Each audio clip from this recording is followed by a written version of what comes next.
Bonsoir, bonsoir. Bonsoir Brigitte. Bienvenue. S'il y a d'autres personnes qui arrivent, qu'elles n'hésitent pas à me saluer ou à faire un coucou pour me signifier leur présence.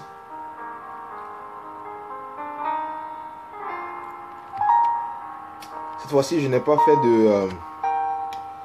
fait d'annonce du live. Eh bien, ça arrive aussi comme ça de ne pas faire d'annonce. J'ai eu cette pensée-là et j'ai voulu la partager de façon instantanée comme ça. Donc, s'il y a des personnes qui me suivent là, qu'elles n'hésitent pas à faire un coucou, à signifier leur présence, ne vous cachez pas, nous sommes ensemble.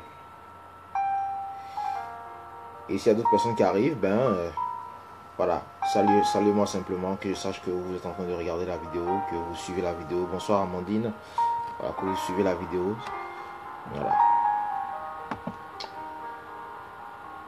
Je vois qu'il y a d'autres personnes qui viennent. Ok. Ok.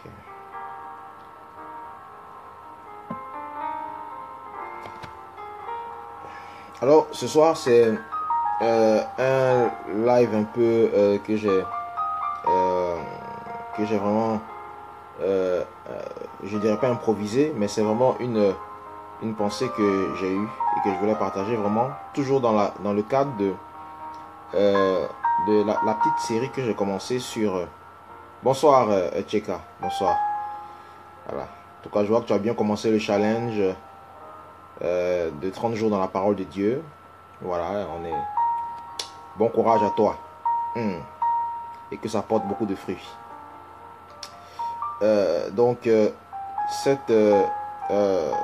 Aujourd'hui, vraiment, je voulais partager toujours un thème par rapport aux blessures intérieures, par rapport à la guérison intérieure, par rapport à la restauration de l'âme. Et j'ai déjà fait plusieurs vidéos là-dessus. J'ai déjà fait 2 vidéos là-dessus. Et aujourd'hui, je crois que c'est la 3e vidéo normalement. Et j'ai vraiment ce thème-là que j'ai donné, que je veux partager, avec vraiment tout un chacun. Et en même temps, si quelqu'un me suit, et je sais que sur Internet, il y a des personnes qui ne sont pas forcément chrétiennes, qui ne sont pas forcément dans une église, qui ne prient pas forcément, qui suivent mes lives, ça je le sais. Si vous le suivez, eh bien, j'aimerais vous dire que c'est en Jésus-Christ que vous devez placer votre confiance et votre foi. Et que vous pouvez chercher beaucoup de choses, chercher beaucoup de religions, mais Jésus est la vie. Et c'est la vie pour votre âme. La vie que vous recherchez dans les choses de ce monde, la vie que vous recherchez, toutes ces choses que vous recherchez se trouvent en Jésus. C'est la véritable vie. C'est la vie qui peut apporter de la joie à votre cœur troublé, à votre cœur blessé. C'est la vie qui peut vous redonner votre identité perdue. C'est la vie qui peut vous réconcilier même avec vous-même. Bonsoir Patrick. C'est la véritable vie. Et aujourd'hui, c'est de cette vie-là que je parle. C'est cette vie-là qui a changé la destinée de milliards de personnes dans l'histoire des hommes et qui continue de le faire. Chaque jour, la vie de Jésus n'arrête pas de changer la destinée de milliers de personnes, de millions de personnes. Et aujourd'hui, je parle de sortie des guérisons intérieures, de sortie des blessures intérieures. Et je voulais parler de l'état de victime. Ok? Je vais parler de l'état de victime. Bonsoir Patrick. Je voulais parler de l'état de la victime. Et pour sortir de quelque chose, il faut que ta mentalité soit renouvelée. Il faut que ta mentalité soit guérie. Parce que la mentalité aussi peut être malade. La mentalité peut avoir besoin de guérison. Nos perceptions peuvent être corrompues. Nos perceptions peuvent être mauvaises. Nos perceptions peuvent être contraires à la parole de Dieu. Nos perceptions peuvent être bonnes par rapport aux perceptions humaines. Parce que humainement, il y a des coutumes. Il y a des us. Il y a des façon de vivre. Et ce sont des bonnes coutumes. Mais les coutumes des hommes peuvent être contraires à la parole de Dieu. Peuvent être contraires à la loi de Dieu. Et notre mentalité, notre être, notre âme a été construite aussi par notre éducation, par notre coutume, par nos us, par les choses qu'on doit faire chez nous. Dans tel endroit, c'est comme ça. Dans tel endroit, un homme ne fait pas ça à une femme. Dans tel endroit, une femme ne fait pas ça à un homme. Tout ça, c'est bien. Ce sont des bonnes valeurs qui sont des bonnes valeurs. Mais des fois, ces valeurs, elles n'ont rien à voir avec la parole de Dieu. Des fois, ces valeurs ne sont pas forcément bibliques. Et ce sont ces valeurs qui vont construire, qui vont constituer vos croyances, qui vont constituer votre identité, qui vont constituer votre façon de réfléchir, qui vont constituer votre caractère. Donc votre âme est remplie de ces valeurs, dont les coutumes et les traditions. Et dans la guérison intérieure, lorsque quelqu'un est blessé, lorsque quelqu'un est touché dans ses émotions, lorsque quelqu'un est heurté dans son âme, eh bien, il y a quelque chose qui va se passer. C'est que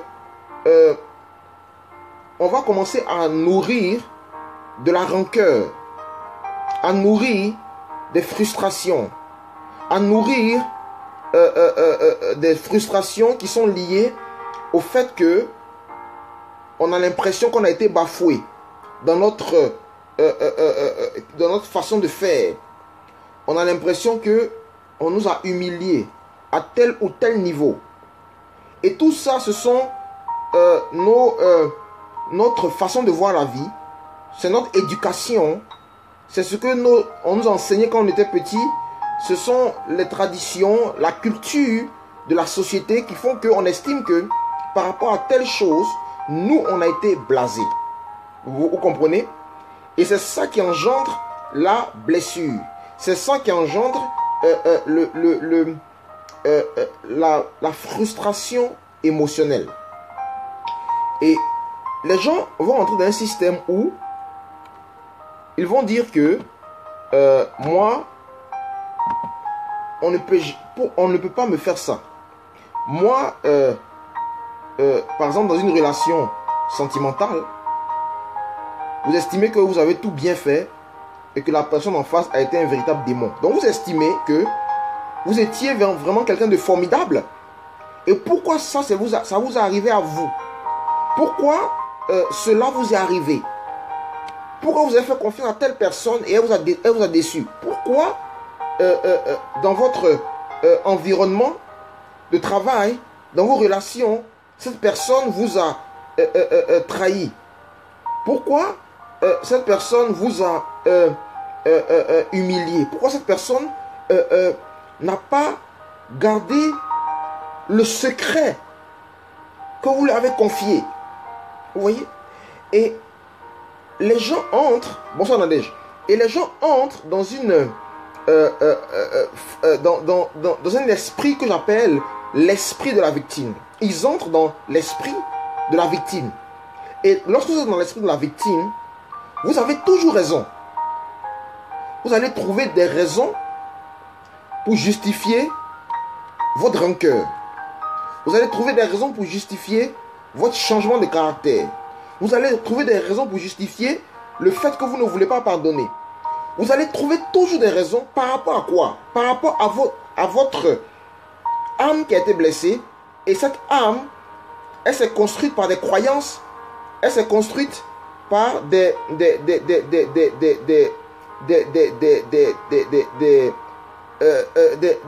choses qu'on lui a inculquées. C'est ça en fait. Et donc les gens, ils ont raison. Pour eux, ils ont raison en fait. Par rapport à leur repère, ils ont raison. Ils ont fait humainement ce qu'ils estimaient qu'il fallait faire. Alors ils estiment qu'ils ont raison. Et la personne va rester constamment dans l'amertume. Parce qu'elle va se dire, pourquoi on m'a fait cela? Pourquoi j'ai subi cela? Pourquoi j'ai vécu cela? Alors que j'ai fait telle chose. Alors que j'ai fait telle chose. Alors que je suis innocent dans l'affaire. Oui.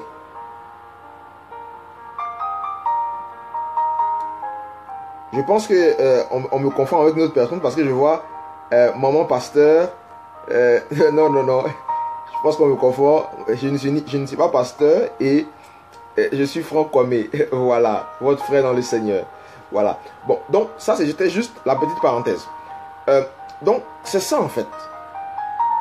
Et la personne va trouver. Effectivement, ce n'est pas évident parce que nous estimons que nous avons été humiliés et que nous avons raison.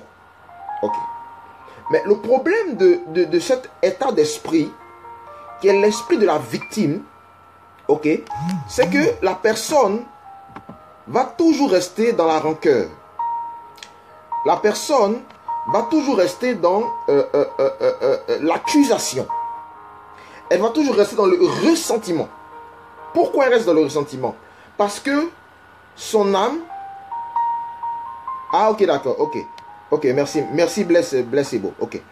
Merci d'avoir invité des personnes. Parce que cette parole vraiment doit être reçue par plusieurs. Donc, le problème c'est que on estime que on a été... on a violé nos droits. Notre âme a été humiliée. Alors, on est toujours en train d'accuser. On est dans la rancœur. Parce qu'on estime qu'on n'a pas eu de réparation. Ce n'était pas normal ce qu'on nous a fait. Ces gens qui nous ont truandés. Ces gens qui nous ont humiliés. Cette personne qui du jour au lendemain est partie, alors que vous viviez le parfait amour, elle est partie du jour au lendemain, vous ne comprenez pas, et vous dites, mais ce n'est pas normal. Et ça, c'est par rapport à vos repères, c'est par rapport à vous. C'est par rapport à votre personne. C'est par rapport à votre moi que vous dites ça. Et ça fait que la personne reste dans l'esprit de la victime. Elle n'évolue pas. Parce que le problème de l'esprit de la victime, c'est quoi? C'est que elle est focalisée sur elle-même. Et l'esprit de la victime fait quoi? L'esprit de la victime fait que vous pensez que vous êtes parfait. Ou bien que vous êtes quelqu'un, vous pensez que vous êtes parfait et que vous êtes quelqu'un à qui on ne peut pas faire ça. Vous tournez tout autour de vous-même. Donc, votre regard, vos yeux tournent autour de vous-même. Vous ne regardez pas aux autres. Vous avez un regard qui est concentré, qui est focalisé sur votre petite personne. Et le problème de l'esprit de la victime, c'est qu'on attend toujours de la réparation. Ou bien, si ce n'est pas de la réparation, on s'enferme. Parce que le regard est focalisé. Donc, ceux qui ont l'esprit de la victime, ce sont des gens qui ont la tête comme ça. Ils ont la tête baissée. Ok. Et donc, celui qui a la tête baissée est dans la défaite. Celui qui a la tête baissée est dans une prison. Celui qui a la tête baissée est une personne qui est déjà fermée, qui ne regarde qu'à elle. Et laissez-moi vous dire une chose, cela cache de l'orgueil. L'esprit de la victime cache de l'orgueil. C'est l'orgueil des hommes qui tournent tout sur leur propre personne. L'esprit de la victime cache de l'orgueil. De l'orgueil par rapport à quoi? De l'orgueil par rapport à tes convictions et tes croyances humaines.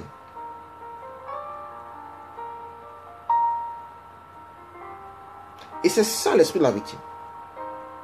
La personne ne peut pas évoluer dans cette situation. Parce qu'elle a toujours le regard baissé. Elle ne peut pas regarder devant.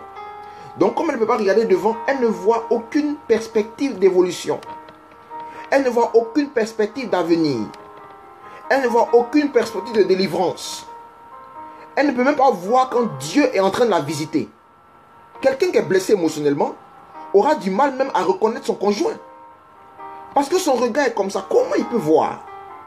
Quelqu'un qui est blessé émotionnellement aura du mal même à saisir les opportunités que Dieu lui envoie. Parce qu'il a le regard baissé.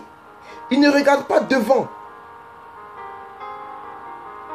C'est ça en fait qui est la réalité. Et donc, vous allez voir que quelqu'un même qui est dans l'esprit de victime va souvent faire des mauvais choix. Va souvent faire des mauvais choix. Et on ne peut pas évoluer dans ces conditions. C'est ça. C'est un orgueil qui fait que vous êtes concentré autour de vous-même. Et c'est un genre d'orgueil. C'est un genre d'orgueil. Mais cet orgueil, il est bâti sur quoi? Il est bâti sur des croyances humaines. Des bonnes croyances même des fois. Mais humaines. Simplement terrestres. Et pour entrer dans la guérison intérieure, pour entrer dans la guérison divine, parce que Jésus a dit qu'il est venu guérir les cœurs brisés. Donc Jésus en a fait une priorité dans son ministère. Guérir les cœurs. Donc pour entrer dans cette dimension, il faut commencer à arrêter de regarder à toi-même. Il faut arrêter de regarder à ta petite personne qui a été blessée, à qui on a dit ceci, à qui on a fait cela, à qui on a fait cela. Il faut commencer à lever les yeux. C'est ça aujourd'hui. Parce que tant que tu vas rester dans l'esprit de la victime, tant que tu vas rester dans l'état de la victime, tu vas toujours être malheureux ou malheureuse. Tu vas toujours te méfier des gens. Tu es aveugle. Tu es aveugle. Tu es comme quelqu'un qui est aveugle. Et tu ne vois qu'une personne, toi. Tu ne vois qu'une seule personne. Tu ne vois que toi. Toi à qui on ne pouvait pas parler ainsi. Toi à qui on ne pouvait pas faire, on ne pouvait pas te trahir. Toi à qui on... Mais toi.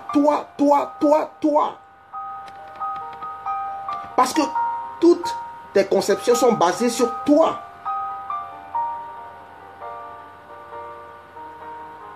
Et c'est ça, cet orgueil.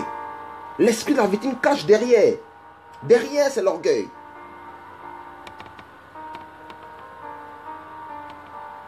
Et ça, c'est terrible. Et c'est très difficile pour quelqu'un d'accepter de le reconnaître. Parce que les gens vont toujours trouver des justificatifs. Ils vont toujours démontrer qu'ils avaient raison.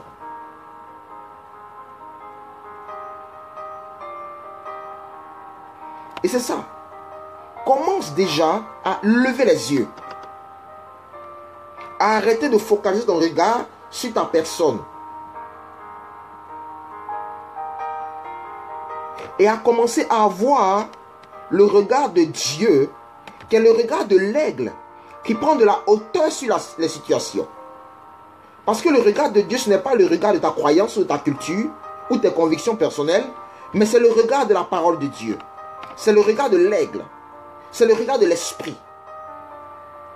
Quand les gens ont crucifié Jésus, Jésus a dit, Seigneur, pardonne-leur. Parce qu'il n'était plus dans la dimension humaine, il était dans la dimension de l'aigle. Parce qu'il ne regardait pas sa personne. Il regardait les gens avec le regard de Dieu, comme des pécheurs misérables qui ne savaient pas ce qu'ils faisaient. Mais tant que tu regardes, tant que tu es focalisé sur toi-même, et tu regardes les gens et que tu es toujours en train d'accuser les autres, que tu ne lèves pas les yeux, tu vas voir les gens avec le regard de la blessure. Et le regard de la blessure, c'est le regard des hommes. Le regard de la blessure, c'est le regard du fait qu'on a heurté des choses en toi. C'est ça le regard de la blessure. C'est le regard des hommes.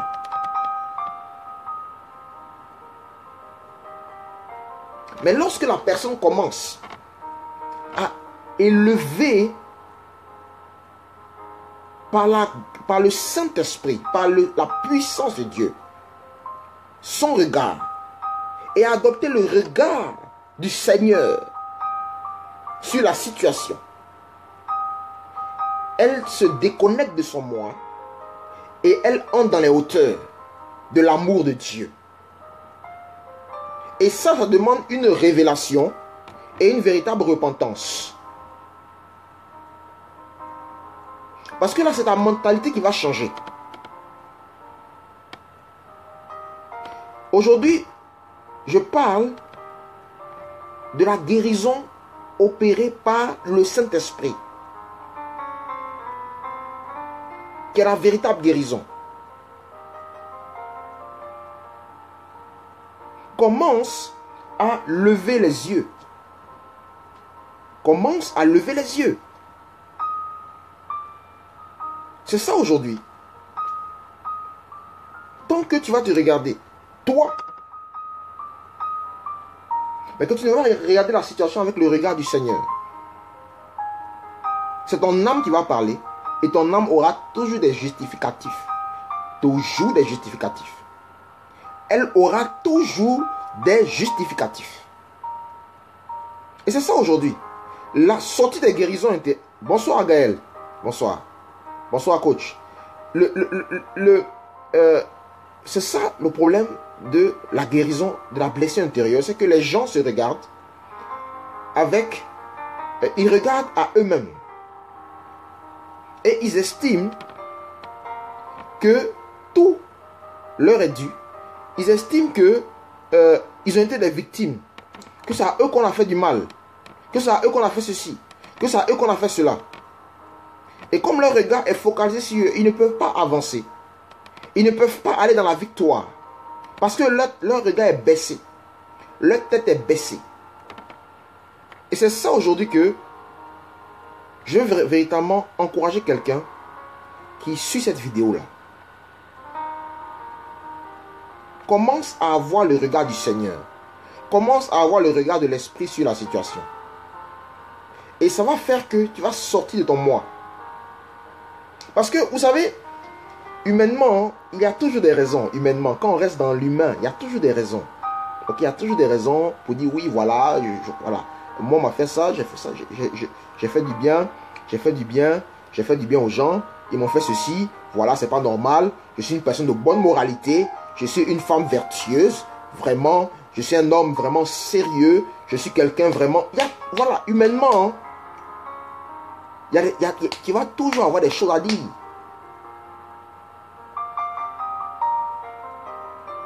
Mais si vous prenez, si vous rentrez dans la dimension divine, vous allez vous rendre compte que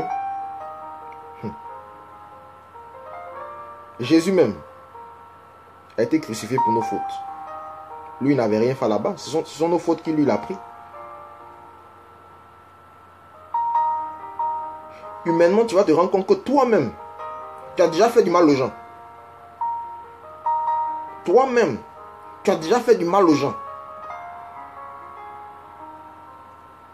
Mais des fois, on estime que le mal qu'on a fait aux gens est inférieur au mal qu'on nous a fait. Ça, c'est l'homme. Voilà. Non, non, non, ce que j'ai... Non, ça, c'est toi qui le dis. C'est ça, en fait. Tu as déjà fait du mal aux gens. La Bible dit que tout le monde a péché. Tu as déjà fait du mal aux gens. Mais toi, on ne peut pas te faire du mal. On ne peut pas te faire du mal. Tu es tellement spécial.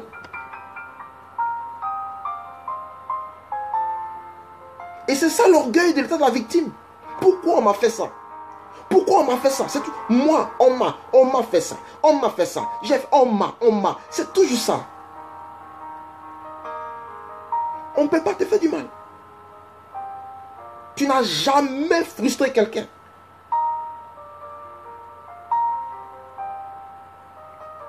Tu n'as jamais parlé mal à une personne.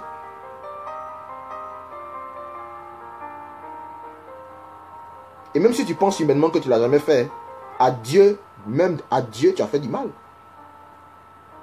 Nous étions tous des personnes qui vivions loin de la présence de Dieu. Alors que nous avons été créés par Dieu. Donc c'est ça en fait. Chacun est là. Et dans cet esprit de victime, on est là et on cherche toujours des réparations. Mais à un moment donné, il faut sortir de l'esprit de chercher des réparations.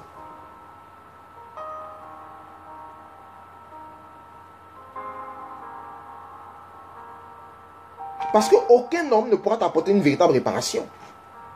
Non.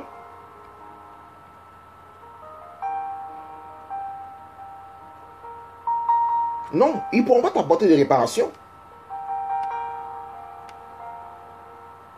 Tu peux en chercher.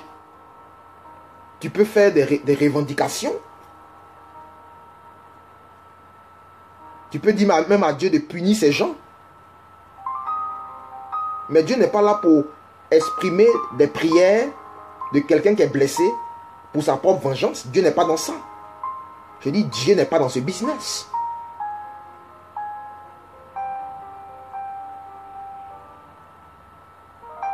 Tout à fait. C'est ça.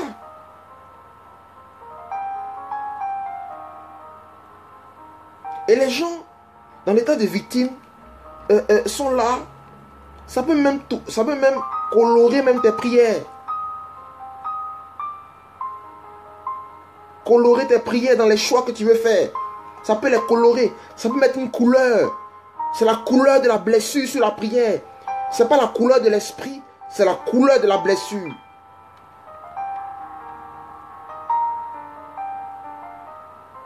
Sors de l'état de victime. Tu n'es pas une victime. Si tu as reçu Jésus-Christ dans ta vie comme Seigneur et Sauveur, tu n'es pas une victime. Tu fais partie de la race des vainqueurs. De ceux qui ont reçu la capacité de pardonner. De ceux qui ont reçu la guérison. Si tu ne connais pas le Seigneur Jésus, j'aimerais te dire, tu peux chercher des revendications partout. Tu peux chercher à te venger. Humainement. Tu peux chercher plein de choses humainement. Mais tu ne le trouveras pas. Et ton cœur va toujours continuer de saigner. Il va toujours continuer de saigner. Te cachant derrière de grandes apparences. Mais mort ou morte à l'intérieur. Mais te cachant derrière de grandes apparences. Te cachant derrière de grandes apparences, mais morte à l'intérieur. C'est ça aujourd'hui.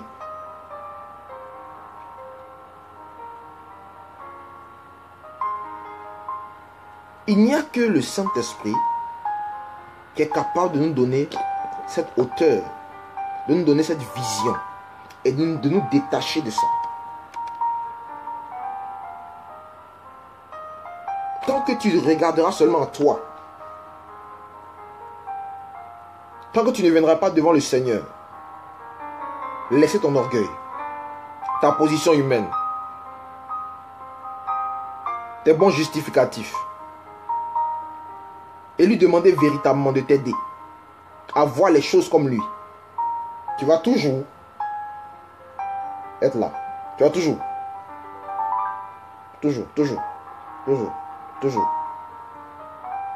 Je l'avais fait confiance, cet homme. Il est parti. Cette soeur, je l'avais aidée. Elle m'a humilié. Celui-là, je lui ai fait confiance. Il a trahi ma confiance. Parce que c'est toi qui parles. Avec ton regard. Avec ton regard.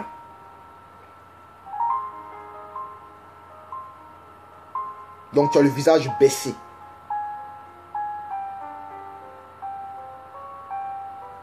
Mais c'est quand tu as le visage qui s'élève que tu peux recevoir la main de Dieu dans ton cœur pour la véritable guérison. Et tu peux voir les gens comme Dieu les voit. Tu peux réaliser par exemple que ce monsieur, avoir compassion de lui. C'est un homme qui ne connaît pas Dieu. Il est emprisonné par les démons. Il a besoin de Jésus-Christ. Et comme Jésus te dira, Seigneur, pardonne-leur ce qu'ils font. Ils ne savent pas ce qu'ils font. Ça, pour avoir cette parole, pour réussir à dire ça, il faut aller dans la hauteur. Il faut lever les yeux. Et si tu as donné ta vie au Seigneur, la Bible dit que le même amour que Jésus a eu est déversé dans ton cœur par le Saint-Esprit. Ce n'est pas un mythe, ce n'est pas une philosophie, ce n'est pas moi qui l'enseigne, c'est la Bible qui l'enseigne. Je répète, ce n'est pas moi qui l'enseigne, c'est la Bible qui enseigne ça, qui est la parole de Dieu, qui est la vérité.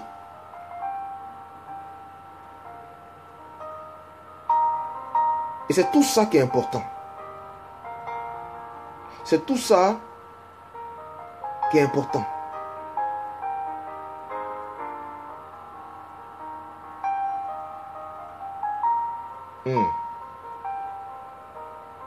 Donc ce soir, véritablement, je voulais nous encourager par cette vidéo courte, pas si courte que ça, mais cette vidéo vraiment à sortir de l'état de la victime et à commencer à vraiment demander au Seigneur vraiment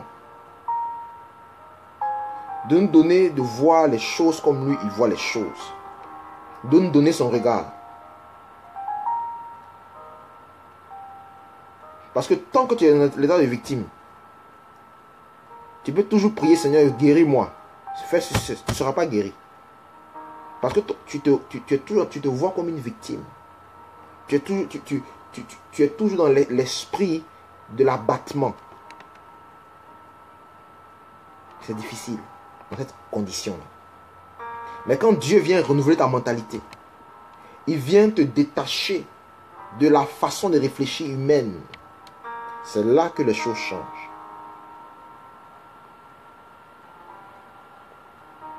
C'est là que les choses changent.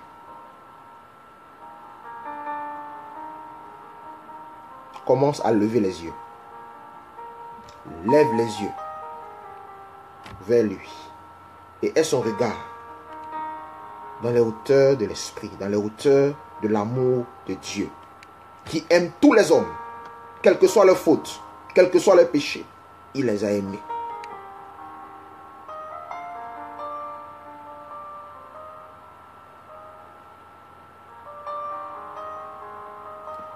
Vraiment, merci à vous d'avoir partagé cette vidéo. Et aux autres qui n'ont pas pu, aux autres qui vont suivre la vidéo, je vous invite aussi à partager cette vidéo.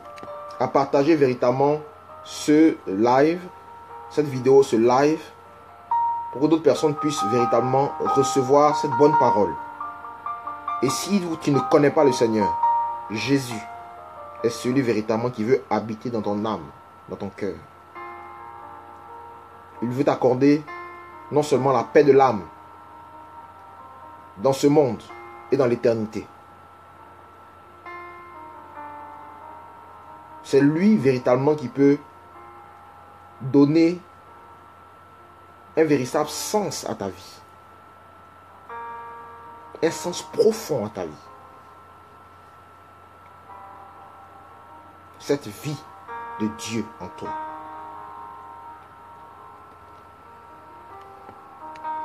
Je vous remercie toutes les personnes qui ont suivi. Je remercie Sandrine que je viens de voir. Oui, amen. Je remercie le pasteur Bless.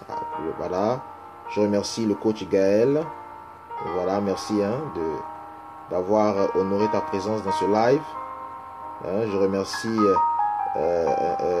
Bahati. Il y a tellement de personnes qui ont suivi. Nadège. Voilà, je vois encore Hélène, Patrick, Tcheka, Amandine, Brigitte, et puis bon, toutes les personnes que, voilà, je n'ai pas vues. En tout cas, continuez de suivre mes lives sur Facebook et sur mon compte YouTube, Franck Kwame, sur mon compte YouTube, Franck Kwame. Voilà. Et puis sur ma page Facebook, vous voyez un peu toutes. Oui, amen. Nous, sur ma page Facebook, vous avez toutes mes actualités. Vous avez aussi les livres que j'écris, les coffrets audio que j'écris, qui je crois aussi pourront vous faire beaucoup de bien, qui sont des outils d'édification pour vous. Donc vous pouvez les voir sur ma page ma page Facebook. Tout cela est, tout cela est disponible sur ma page Facebook. Merci à tous et puis allez, à la prochaine et bonne soirée dans l'amour et la paix du Seigneur. Bye bye.